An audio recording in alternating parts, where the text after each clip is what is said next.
الحمد للہ رب العالمین والصلاة والسلام علی رسولہ الکریم اما بعد السلام علیکم ورحمۃ اللہ وبرکاتہ۔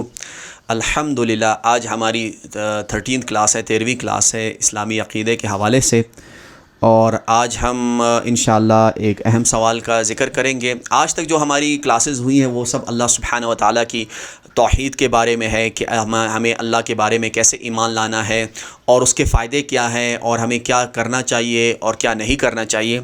اور لاسٹ کلاس میں ہم نے ذکر کیا تھا کہ مدد صرف اللہ سے مانگی جا سکتی ہے، مدد صرف اللہ سے مانگی جا سکتی ہے، لیکن یہاں پہ یہ بات واضح کرنا ضروری ہے، اور آج کا سوال بھی اسی حوالے سے ہے کہ وہ کون سی مدد کی بات ہو رہی ہے۔ وہ ہو رہی ہے غیبی مدد کی بات، فوق الاسباب، اسباب سے اوپر، انسانوں کی طاقت سے اوپر یا دنیا میں کسی چیز کی بھی طاقت سے اوپر جو مدد ہے اس کو فوق الاسباب کہتے ہیں، اس کو غیبی مدد کہتے ہیں، اور وہ صرف اللہ سے مانگی جا سکتی ہے۔ تو سوال یہ ہے کہ کیا کسی زندہ سے تعاون مانگا جا سکتا ہے؟ کسی زندہ انسان سے تعاون مانگا جا سکتا ہے؟ جی ہاں، بالکل، زندہ انسان سے مدد مانگی جا سکتی ہے جس کی وہ طاقت رکھتا ہو۔ اب اس کی دلیل کیا ہے؟ ہم الحمدللہ جو بھی بات کرتے ہیں دلیل سے کرتے ہیں، کیونکہ اسلام نام ہے اللہ اور اس کے رسول صلی اللہ علیہ وآلہ وسلم کے فرمان کے آگے سر تسلیم خم کرنا، یہ اسلام ہے۔ اسلام یہ نہیں ہے کہ میں کیا سوچتا ہوں، میری کیا رائے ہے، میرے باپ کی کیا رائے ہے، میرے چاچا کی کیا رائے ہے، فلانا کی کیا رائے ہے، میرے جذبات کیا ہے، یہ کیا ہے، وہ کیا ہے، نہیں۔ اللہ نے فرمایا، اللہ کے رسول نے فرمایا صلی اللہ علیہ وسلم، آپ کا کام ہے سمعنا و اطعنا، بس یہ ہمارا کام ہے اور یہی اسلام ہے۔ اگر ہماری عبادات کے باوجود ہم بہت بڑے نیک آدمی بنتے ہیں، نمازیں پڑھتے ہیں، زکوٰۃ دیتے ہیں، روزہ رکھتے ہیں، لیکن ہمارے سامنے رسول اللہ صلی اللہ علیہ وسلم کا فرمان آتا ہے یا قرآن کی آیت آتی ہے اور ہم اس کے آگے اپنے نفس کو نہیں چھوڑتے، اپنی برادری کو نہیں چھوڑتے، اپنے کلچر کو نہیں چھوڑتے، تو پھر کیسا ایمان؟ یہ ایمان کا ٹیسٹ ہے کہ ایمان اس کو کہتے ہیں کہ رسول اللہ صلی اللہ علیہ وسلم کا فرمان آپ کے سامنے آئے تو آپ نے سر تسلیم خم کرنا ہے۔ تو قرآن میں اللہ سبحانہ و تعالیٰ فرماتا ہے سورہ مائدہ میں، وَتَعَاوَنُوا عَلَى الْبِرِّ وَالتَّقْوَى وَلَا تَعَاوَنُوا عَلَى الْإِثْمِ وَالْعُدْوَانِ، کہ تعاون کرو ایک دوسرے کے ساتھ نیکی میں اور تقوی کے کاموں میں، اور برائی میں ایک دوسرے کی مدد نہیں کرو۔ اللہ سبحانہ و تعالیٰ کیا فرما رہا ہے کہ ایک دوسرے کی مدد کرو، تعاون کرو نیکی کے کام میں اور تقوی کے کام میں، اور ایک دوسرے کی مدد نہ کرو برائی میں، برائی کے کاموں میں۔ تو اس کا ثبوت، ایک دوسرے کی مدد کا ثبوت اسباب کے تحت، طاقت کے تحت، کہ جو طاقت آپ کو اللہ نے دی ہے، جو اسباب آپ کو اللہ نے دیے ہیں، اس کے تحت ایک دوسرے کی مدد کرنا، اس کا تو قرآن میں حکم ہے۔ اور اسی طرح صحیح مسلم کی روایت ہے، ابو ہریرہ رضی اللہ عنہ فرماتے ہیں کہ رسول اللہ صلی اللہ علیہ وسلم نے فرمایا، واللہ فی عون العبد ما کان العبد فی عون الاخی، کہ اللہ تعالیٰ بندے کی مدد میں ہوتا ہے جب تک بندہ اپنے بھائی کی مدد میں ہوتا ہے۔ تو آپس میں ایک دوسرے کی مدد کرنا، تعاون کرنا، اگر کسی کے پاس پیسے ہوں وہ اپنے اس بھائی کو پیسے دے دے، جس کے پاس نہیں ہو، جس کے پاس کھانا ہو وہ اس کو کھانا دے دے، جس کے پاس کھانا نہ ہو، کسی کے کہاں پہ کوئی مسئلہ ہو اس کو ٹھیک کرنا، یہ ایک دوسرے کا حکم قرآن میں موجود ہے اور حدیث میں موجود ہے۔ تو یہ تو قرآن و حدیث سے ثابت ہے۔ جس مدد سے منع کیا گیا ہے وہ فوق الاسباب، اسباب سے اوپر، طاقت سے اوپر۔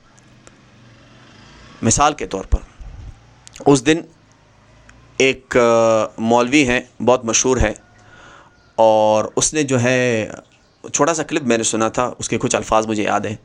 کہتا ہے کہ عجیب بات ہے، فلانے سے مدد مانگو تو کوئی مسئلہ نہیں، پولیس والے سے مدد مانگو تو کوئی مسئلہ نہیں، لیکن اگر غوث پاک سے مدد مانگ لی تو ایمان چلا جائے گا۔ یقیناً انسان جب شرک سے محبت کرتا ہے تو اس کی عقل اللہ لے لیتا ہے۔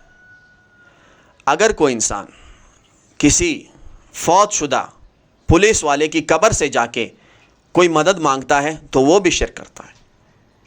یہاں مدد کا مسئلہ پولیس سے، غیر پولیس سے، انسپیکٹر سے یہ مسئلہ نہیں ہے، یہاں مسئلہ یہ ہے کہ آپ جو مدد مانگ رہے وہ کون سی مدد ہے؟ وہ اسباب کے تحت تعاون ہے یا پھر وہ غیبی مدد ہے؟ غیبی مدد کسی سے بھی مانگی جائے، بلکہ اگر کوئی زندہ انسان بھی غیر موجود ہو اور اس سے بھی غیبی مدد مانگی جائے، فوق الاسباب مدد مانگی جائے، وہ مدد جو صرف اللہ کر سکتا ہے، تو یہ بھی شرک ہو جائے گا۔ تو یہ صرف جہالت کی بات ہے کہ فلانا سے مانگ لیا تو کوئی مسئلہ نہیں، اور اگر پیر عبد القادر جیلانی رحمۃ اللہ علیہ سے مانگ لیا تو شرک ہو جائے گا۔ نہیں، کسی بھی انسان سے چاہے زندہ ہو یا مردہ ہو، غیبی مدد اگر مانگی جائے گی تو یہ شرک ہوگا۔ اب آپ کہتے ہو کہ یہ مثال کے طور پر جو بندہ قبر میں پڑا ہوا ہے، چاہے وہ بہت بڑا ہی نیک آدمی ہو، لیکن جب وہ فوت ہو گیا، جب اس کی موت آ گئی، اس کے بعد اس کو غسل کس نے دیا؟ کیا اس کے اندر اتنی طاقت تھی کہ اپنے آپ کو غسل دیتا اور اپنے رونے والے بچوں کو، اپنی بیوی کو کہتا کہ مت رو، ان کے آنسو پونچھتا، ان کو خوش کرتا؟ نہیں کر پایا، اپنے آپ کو غسل نہیں دے پایا، اور پھر چل کے اپنی قبر تک نہیں جا پایا۔ اس کو لوگوں نے غسل دیا، لوگوں نے اس کو کندھے پہ اٹھایا اور قبر میں پہنچایا، اور اس کے پاس اتنی طاقت نہیں تھی کہ اپنے اوپر مٹی ڈال لے، وہ بھی لوگوں نے اس کے اوپر ڈالی۔ لیکن جب ہم خود اس کو مٹی میں ڈالتے ہیں، پھر اسی بندے سے مانگتے ہیں۔ یہ ہوتا ہے غیبی مدد، یہ ہوتا ہے شرک، یہ ہوتا ہے فوق الاسباب۔ جس مردے کے پاس اتنی طاقت نہیں تھی کہ جو اپنے آپ کو غسل دے سکا، اپنے آپ کو کفن دے سکا، اپنے آپ کو قبر میں ڈال سکتا، اس سے آپ اولاد مانگتے ہو، اس پہ آپ بگڑیاں بنواتے ہو، اس سے آپ چیزیں مانگتے ہو، یہی شرک ہے، کیونکہ یہ غیبی مدد ہے، اور غیبی مدد صرف اللہ سے مانگی جا سکتی ہے۔ تو آج ہم نے کیا سیکھا؟ کہ آپس میں ایک دوسرے کو تعاون، ایک دوسرے کی مدد طاقت کے ذریعے، طاقت کے مطابق جو ہمیں استطاعت اللہ نے دی ہے، اس کے تحت ایک دوسرے کی مدد کرنا، تعاون کرنا، یہ تو اللہ کا حکم ہے کہ تعاون کرو اچھے کاموں میں ایک دوسرے کی، اور رسول اللہ صلی اللہ علیہ وسلم کا حکم ہے کہ ایک دوسرے کو تعاون کرو۔ لیکن جس مدد سے منع کیا گیا ہے، جس مدد کو شرک کہا گیا ہے، وہ غیبی مدد کے لیے غیر اللہ کو پکارنا، فوق الاسباب، اسباب سے اوپر اللہ کے علاوہ دوسروں سے مدد مانگنا، اللہ کے علاوہ دوسروں سے رزق مانگنا، بگڑی بنوانا، اور اگر جو ہے ایسی مدد مانگنا جو اللہ کے علاوہ کوئی نہیں کر سکتا، یہ شرک ہے۔ تو اللہ تعالیٰ ہمیں توحید کو سمجھنے کی توفیق عطا فرمائے، اور اللہ تعالیٰ ہمارے دل کو کھول دے اسلام کے لیے، کہ ہمارے آگے قرآن کا حکم آئے اور رسول اللہ صلی اللہ علیہ وسلم کا فرمان آئے تو ہم ساری دنیا کو چھوڑ دیں اور اللہ اور اس کے رسول کے حکم کے آگے اپنا سر تسلیم خم کر دیں۔ وآخر دعوانا ان الحمد للہ رب العالمین۔ السلام علیکم ورحمۃ اللہ وبرکاتہ۔